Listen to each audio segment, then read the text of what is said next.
Hello, how are you doing? Still locked down? Still wearing this? It's a symbol of fear. Why are we fearing? What are you fearing? I'm reading something quite interesting last week. It said this: indoctrination by fear is more potent than rational thought. You see, confusion and insanity, it's here. Everywhere we look, it's madness. So, I want to just draw your attention to something. Have you all got one of these? You see, this is the only truth we have now. This actually is a Russian Bible. Oh, I can't claim to understand Russian, but it doesn't matter what language it's in. This book is the only thing that is true. Yeah, give me an example. What's going on at the moment? We're fearful of elections coming up. We're terrified. We don't even know what the elections are about. They're probably rigged anyway. But it says in this book, it says God will hold them in derision. God will laugh at them. What are we fearful for? We don't need to argue. You can't argue with these people. You can't argue. People who insist on you wearing this ridiculous mask, which has already been proven by medical experts to be useless. We can't argue with people anymore. They just tell you that that's the rule.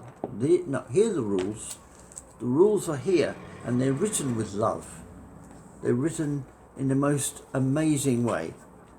And I confess to not reading my Bible as much as I should, but ladies and gentlemen, now is the time we could all read our Bibles to learn and to encourage each other.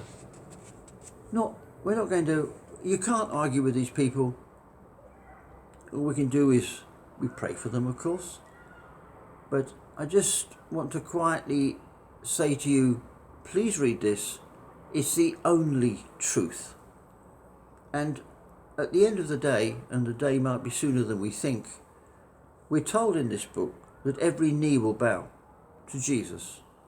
At the moment we read that certain gangs, in America particularly, they want to remove all images of Jesus.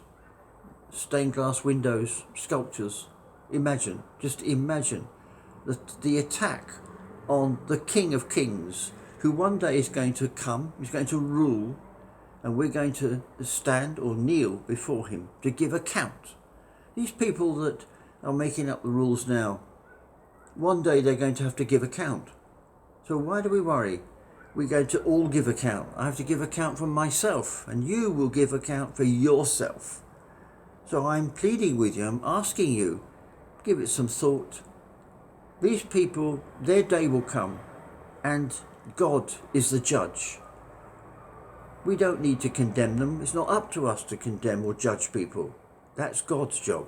But what we can do is encourage people and tell them that of the marvellous events that are going to come, and come quicker than we think.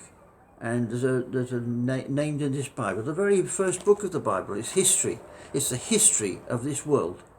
And even the first book of the Bible tells us about Jesus coming. It's an amazing book. Please read it. Please be encouraged. Don't get discouraged. Yes, resist to some degree, in a kind, polite way. Resistance is good. We don't want to just bow down to these worldly masters. Most of these men and women who are corrupted, they're politicians, they don't care about us. Please don't think they care about us. They don't. Please just hear me out and just think about what I've said. When you go to bed tonight, pray. Try praying if you haven't before. And if you pray, just pray again, and pray for me, please. I will pray for you. Thank you for listening, and I hope this is just a word of encouragement from a very weak person. Bye for now.